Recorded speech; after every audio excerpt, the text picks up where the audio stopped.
Hello students, मैं BD. Parashar, सहायकाचार्य राजनीति विज्ञान। आज की मेरी इस ऑनलाइन क्लास में आप सभी का स्वागत है। देखो साथियों, हम चरणबद्ध तरीके से अध्ययन कर रहे हैं। हमने व्यवहारवाद का अध्ययन किया। व्यवहारवाद से पहले हमने परंपरावाद एवं आधुनिकतावाद, इन दोनों दृष्टिकोणों का अध्ययन किया, जिन्होंने राजनीति विज्ञान को एक लंबे समय तक दिशा दी। इसी क्रम में हमारे अध्ययन का विषय आज उत्तर व्यवहारवाद के उदय के कारण रहेगा कि उत्तर व्यवहारवाद का उदय किन परिस्थितियों में हुआ। तो देखो साथियों, परंपरावाद के बाद राजनीति विज्ञान में आधुनिक दृष्टिकोण आया और आधुनिक दृष्टिकोण के साथ ही व्यवहारवादी क्रांति आई। व्यवहारवादी क्रांति के उदय होने के हमने तमाम कारण पढ़े। हमने देखा कि द्वितीय विश्व युद्ध का भी उस समय प्रभाव पड़ा। द्वितीय विश्व युद्ध के बाद जो सामाजिक विज्ञानों की जिस तरह से आवश्यकता हुई, सामाजिक वैज्ञानिकों को किस दिशा में जाना चाहिए, जो आवश्यकताएं हुई, उस दिशा में अन्य समाज विज्ञानों की तरह राजनीति विज्ञान भी गया और अन्य समाज विज्ञानों का जो प्रभाव पड़ा, उसके कारण राजनीति विज्ञान भी व्यवहारवादी क्रांति से अछूता नहीं रहा। व्यवहारवाद के परिणाम स्वरूप हमने ये देखा साथियों कि राजनीति विज्ञान में तथ्यपरक अध्ययनों की भरमार हुई। एक तरह से हम कह सकते हैं वैज्ञानिकता का बोलबाल हुआ। और जो राजवैज्ञानिक थे, उनका दृष्टिकोण एक प्राकृतिक विज्ञानी की तरह होने लग गया। अचानक से व्यवहारवाद अप्रासंगिक हो गया। व्यवहारवाद में सुधार की संभावना दिखाई देने लगी और जो विश्लेषक थे, विश्लेषकों ने ये अंदाज़ा लगाया कि व्यवहारवाद का जो उद्देश्य था तत्कालीन समस्याओं का समाधान प्रस्तुत करना, उसमें व्यवहारवाद लगभग असफल हुआ। सिद्धांत निर्माण के मुद्दे पर हम देखें तो व्यवहारवाद तत्कालीन समस्याओं के समाधान सुझाने वाले सिद्धांतों का निर्माण नहीं कर सका। इसका मुख्य कारण ये रहा कि व्यवहारवाद ने अपने अध्ययन को मूल्य निरपेक्ष बनाने की जिद पकड़ ली और जो प्राकृतिक विज्ञान हैं उनकी तरह राजनीति विज्ञान को मान लिया। उन्होंने मान लिया कि मानवीय व्यवहार का सामान्यीकरण किया जा सकता है, जबकि हम ये देखते हैं कि मानवीय व्यवहार परिस्थिति विशेष के कारण बदल जाता है। चूँकि मनुष्य भावनाओं का पुतला है, तो उसमें ये परिवर्तन संभव है। देखो विद्यार्थियों, आज की क्लास में हम अध्ययन करेंगे उत्तर व्यवहारवाद के उदय के कारण, अर्थात उत्तर व्यवहारवाद क्यों पैदा हुआ, वो क्या हालात थे अथवा क्या दशाएं थीं जिन दशाओं में उत्तर व्यवहारवाद का जन्म हुआ। चूँकि व्यवहारवाद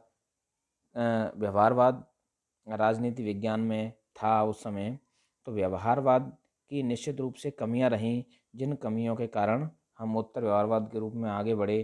स्वयं डेविड ईस्टन व्यवहारवाद के प्रतिपादकों में आगे थे और वही उत्तर व्यवहारवाद के प्रणेता कहे जाते हैं। तो देखो साथियों, उत्तर व्यवहारवादी क्रांति का जन्म व्यवहारवादी रूढ़िवादिता, जड़ता एवं दिशाहीनता के कारण हुआ। डेविड ईस्टन ने 1969 में अमेरिकन पॉलिटिकल साइंस एसोसिएशन के अपने अध्यक्षीय भाषण में कहा था कि व्यवहारवादी क्रांति से हम अपने विश्लेषणों को सार्थकता नहीं दे सकते, अतः हमें उत्तर व्यवहारवादी बनना होगा। देखो साथियों, ये एसोसिएशन अमेरिका की है जो पॉलिटिकल साइंस के लिए काम करती है। उसके भाषण में, ये सितंबर 1969 की बात है, तब डेविड ईस्टन स्वयं आगे आए और उन्होंने ये कहा कि व्यवहारवादी जो क्रांति हुई थी, उस क्रांति से हम वहाँ नहीं पहुँचे जो हमारा एक तरह से टारगेट था, जो हमारा गंतव्य था, वहाँ हम नहीं पहुँचे। तो निश्चित रूप से हमें अपना मार्ग बदलना होगा और हमें ज़्यादा बेहतर तरीके से तत्कालीन जो सामाजिक, राजनीतिक और आर्थिक समस्याएं हैं, उनके उपाय सुझाने होंगे। हमारे शोधों को सार्थक बनाना होगा, प्रासंगिकता के लेवल पर उनको एक तरह से खरे उतरने की स्थिति में लाना होगा। देखो साथियों, इसका पहला कारण है व्यवहारवाद के विरुद्ध एक प्रतिक्रिया।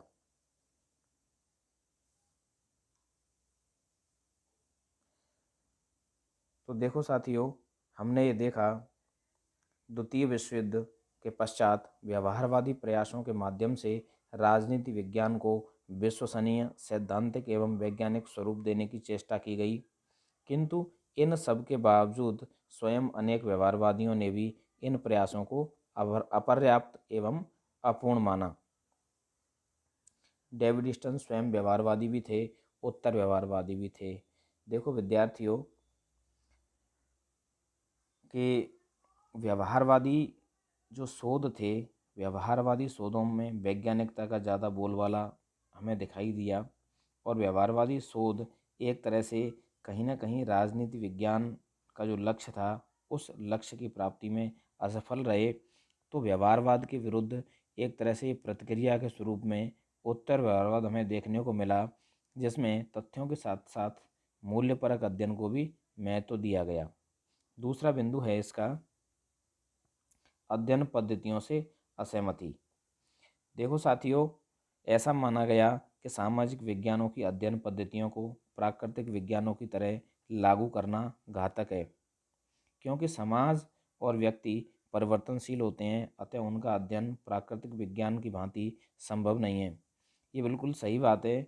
देखो, हम फिजिक्स, केमिस्ट्री, बायोलॉजी या बॉटनी, जूलॉजी, जो भी प्राकृतिक विज्ञान हैं, उन प्राकृतिक विज्ञानों की तरह सामाजिक विज्ञानों को हम नहीं मान सकते, क्योंकि सामाजिक विज्ञान जो विषय हैं उनमें मानवीय व्यवहार से संबद्ध हैं वो, और मानवीय व्यवहार एक ऐसा चर है जो नितांत परिवर्तनशील है, तो उनको एक तरह से पूर्ण विज्ञान नहीं मान सकते प्राकृतिक विज्ञानों की तरह। जबकि व्यवहारवाद में देखा गया कि उनको प्राकृतिक विज्ञानों की तरह मान लिया गया, और उन प्राकृतिक विज्ञानों में जो अध्ययन पद्धतियाँ थीं, जो टूल्स थे, जो रिसर्च के मेथड थे, उनको एज इट इज़ राजनीति विज्ञान में लाने की कोशिश की, जिससे निश्चित रूप से राजनीति विज्ञान के जो शोध थे वो वैज्ञानिकता के धरातल पर तो बेहतर हो सके, लेकिन उनका जो उद्देश्य था, जो प्रासंगिकता थी, जो सार्थकता थी, उस संदर्भ में वो उतने प्रासंगिक नहीं रह पाए। अगला बिंदु है व्यवहारवादी शोध के प्रति असंतोष। देखो विद्यार्थियों, व्यवहारवादी शोध में तथ्य मूल्य विच्छिन्नता पर बल दिया गया। व्यवहारवाद में मूल्यों के अध्ययन को वैज्ञानिकता की दुर्बलता माना गया और तथ्य प्रधान अध्ययन को विज्ञान का पर्याय माना गया, किंतु उत्तर व्यवहारवादियों का मानना है कि तथ्य और मूल्य दोनों ही व्यक्ति के संदर्भ में प्रासंगिक हैं, अतः इनमें भेद करना कृत्रिम है। राजनीति विज्ञान का सही अर्थों में राजनैतिक एवं वैज्ञानिक दोनों ही रूपों में जीवंत होना चाहिए, इसलिए मूल्यों को नकारा नहीं जा सकता। देखो विद्यार्थियों, राजनीति शास्त्र जैसे विषय में जिसमें मनुष्य के राजनीतिक व्यवहार को अध्ययन के रूप में प्राथमिकता दी जाती है, और मनुष्य का राजनीतिक व्यवहार चलायमान है, विभिन्न परिस्थितियों में परिवर्तित होता है, तो राजनीति विज्ञान के अंतर्गत मानवीय व्यवहार जैसा अध्ययन विषय है, तो इसको हम प्राकृतिक विज्ञानों की तरह बनाने का हमें प्रयास ही नहीं करना चाहिए, और प्रयास किया जाना कहीं ना कहीं व्यवहारवाद में सुधार का कारण बना और हमें उत्तर व्यवहारवाद अपनाना पड़ा। अगला बिंदु है विश्व मानवता के प्रति दायित्वों की उपेक्षा।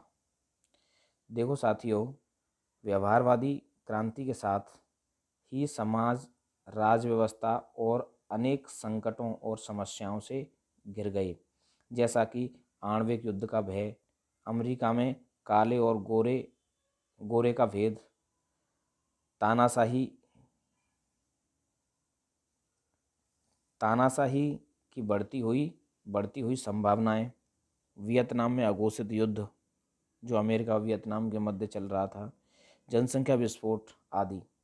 ऐसी अनेक समस्या तत्कालीन दुनिया में चल रही थीं और दुनिया को घेरे हुए थीं, किंतु राजनीति को विशुद्ध विज्ञान बनाने की आकांक्षा में व्यवहारवादियों का यह कहना था कि उस शोध और अनुसंधान की उपयोगिता ही क्या हो सकती है जिसने समाज और राजव्यवस्था के इन तीव्र रोगों, संकटों एवं समस्याओं के निदान की ओर ध्यान नहीं दिया। तो देखो विद्यार्थी, उस समय जो हालात चल रहे थे उन हालातों में जो सामाजिक समस्याएं थीं, उन सामाजिक समस्याओं के उत्तर राजनीति विज्ञान या राज्य वैज्ञानिकों के पास नहीं थे। इस चीज़ ने एक असंतोष पैदा किया, एक क्षोभ पैदा किया उनके मन में। फिर निश्चित रूप से जो व्यवहारवादी थे उनमें डेविड ईस्टन आगे आए और उत्तर व्यवहारवाद के रूप में उन्होंने मूल्यों की महत्वपूर्ण भूमिका को राजनीति विज्ञान के अंदर स्वीकार किया।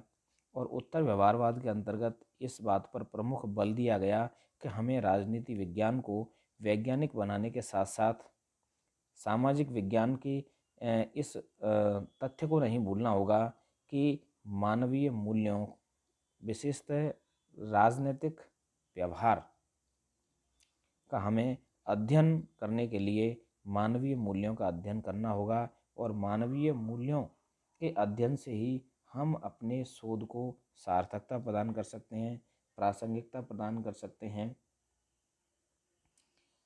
डेविड ईस्टन ने कहा कि व्यवहारवाद के नाम पर निम्न स्तरीय तथा प्रायः पूर्ण अप्रासंगिक अनुसंधान पर बहुत अधिक समय नष्ट कर दिया गया है। अतः हमें इसमें सुधार की आवश्यकता है, और जब वह सुधार किया गया तब वह उत्तर व्यवहारवाद के रूप में हमारे समक्ष आता है। देखो साथियों, हमने परंपरावाद के अंतर्गत ये देखा कि मूल्यों पर बल बहुत ज़्यादा दिया गया। व्यवहारवाद में देखा कि मूल्य निरपेक्ष अध्ययन किया गया। और उत्तर व्यवहारवाद में हम ये कह सकते हैं कि हमने परंपरावाद की एक तरह से मूल्य सापेक्ष अध्ययन को महत्व दिया। साथ ही जो उत्तर व्यवहारवाद है वो एक तरह से उसका आलोचना उसकी करता है, व्यवहारवाद की कमियों को दूर करता है, लेकिन व्यवहारवाद से एक अगली स्टेप है, एक अगला चरण है। इसमें व्यवहारवाद की मुख्य बातों को शामिल करते हुए परंपरावाद से मूल्य सापेक्ष अध्ययन को शामिल किया गया। धन्यवाद साथियों।